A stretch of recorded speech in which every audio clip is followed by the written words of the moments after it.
माणगावमध्ये शासन आपल्या दारी या कार्यक्रमाचं आयोजन करण्यात आलेलं आहे आणि त्या निमित्तानं मुख्यमंत्री एकनाथ शिंदे हे सध्या रायगडमध्ये दाखल झालेले आहेत।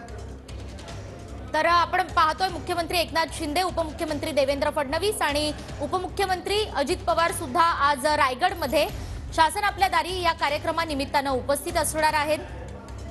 मुख्यमंत्री आणि दोनही उपमुख्यमंत्री हे आज रायगडमध्ये असतील। तत्पूर्वी मुख्यमंत्री शिंदे हे आता सध्या रायगडमध्ये आहेत। रायगडच्या माणगावमध्ये आज शासन आपल्या दारी या कार्यक्रमाचं आयोजन करण्यात आलंय आणि या निमित्तानं संपूर्ण रायगडमध्ये त्याचबरोबर मुंबई गोवा महामार्गावर सुद्धा वाहतुकीत अनेक बदल करण्यात आलेले आहेत। मोठा बंदोबस्त या ठिकाणी तैनात करण्यात आलेला आहे। माणगावमध्ये आज या कार्यक्रमाचं आयोजन करण्यात आलंय। शासनाच्या अनेक योजना या सर्वसामान्यांपर्यंत अतिशय सुलभ रीतीने पोहोचण्यासाठी संपूर्ण राज्यभरातल्या विविध महत्त्वाच्या शहरांमध्ये शासन आपल्या दारी या कार्यक्रमाचं आयोजन केलं जातंय आणि आजचा कार्यक्रम हा रायगडच्या माणगावमध्ये असणार आहे। माणगावमध्ये सध्या रायगडमध्ये दाखल झालेले आहेत मुख्यमंत्री एकनाथ शिंदे आणि थोड्याच वेळात ते नियोजित कार्यक्रम ज्या ठिकाणी आहे त्या कार्यक्रम स्थळावर दाखल होतील आणि हीच दृश्य आपण पाहतो आहोत। मुख्यमंत्री एकनाथ शिंदे हे दाखल झालेत सध्या रायगडमध्ये आणि अगदी थोड्याच वेळात ते आता कार्यक्रमाच्या दिशेने रवाना होत आहेत। माणगावमध्ये आज कार्यक्रमाचं आयोजन करण्यात आलेलं आहे। या ठिकाणी मुख्यमंत्री आणि दोन्ही उपमुख्यमंत्री उपस्थित राहणार आहेत। तत्पूर्वी मुख्यमंत्री एकनाथ शिंदे यांचं स्वागत करण्यासाठी रायगडमधील सर्व महत्त्वाचे पदाधिकारी, शिंदे गटाचे पदाधिकारी सुद्धा उपस्थित झालेले आहेत। अधिक माहिती आपल्याला देतील आपले प्रतिनिधी विनायक डावरुंग। विनायक, साधारणतः किती वाजेपर्यंत हा कार्यक्रम सुरू होईल?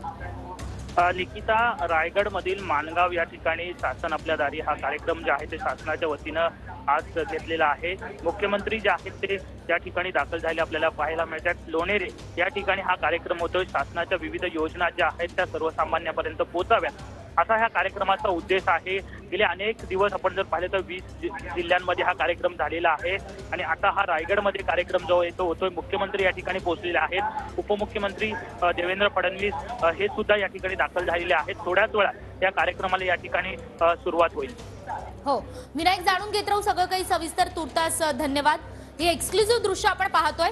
रायगडमध्ये दाखल झालेत मुख्यमंत्री एकनाथ शिंदे आणि त्या ठिकाणहून ते आता माणगाव तालुक्याकडे निघालेले आहेत। माणगावच्या लोणेरेमध्ये आज शासन आपल्या दारी या कार्यक्रमाचं आयोजन करण्यात आलंय। दोनही उपमुख्यमंत्री सुद्धा या ठिकाणी उपस्थित राहणार आहेत। मात्र तुर्तास मुख्यमंत्री एकनाथ शिंदे हे दाखल झालेले आहेत। शासनाच्या विविध योजना या थेट नागरिकांच्या दारापर्यंत उपलब्ध करून देण्यात याव्यात याच उद्देशानं विविध ठिकाणी राज्यातल्या अनेक महत्त्वाच्या शहरांमध्ये या कार्यक्रमाचं आयोजन केलं जात आहे आणि या कार्यक्रमाविषयीचे अपडेट्स आपण जाणून घेत राहू। आता इतर काही बातम्या।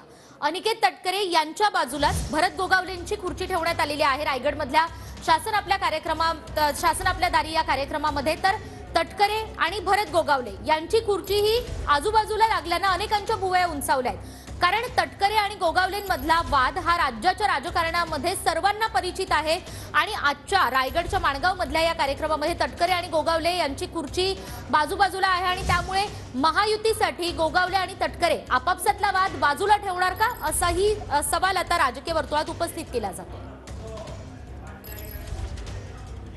रायगडच्या पालकमंत्री पदावरून सुद्धा तटकरे आणि गोगावले यांच्यामध्ये अनेक वाद असल्याचं आपण पाहिलं आणि गेल्या अनेक काही वर्षांपासून त्यांचा हा वाद राज्यामध्ये सर्वश्रुत आहे। मात्र आज हे वेगळं चित्र दिसून येत आहे।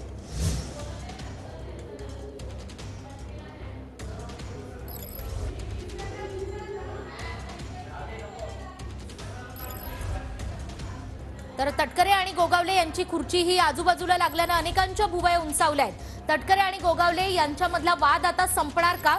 महायुतीसाठी आपापसातले मतभेद तटकरे आणि गोगावले बाजूला ठेवणार का अशी चर्चा सध्या राजकीय वर्तुळात सुरू आहे। कारण तटकरे आणि गोगावले यांच्यातला वाद हा सर्वश्रुत असताना आज हे वेगळं चित्र।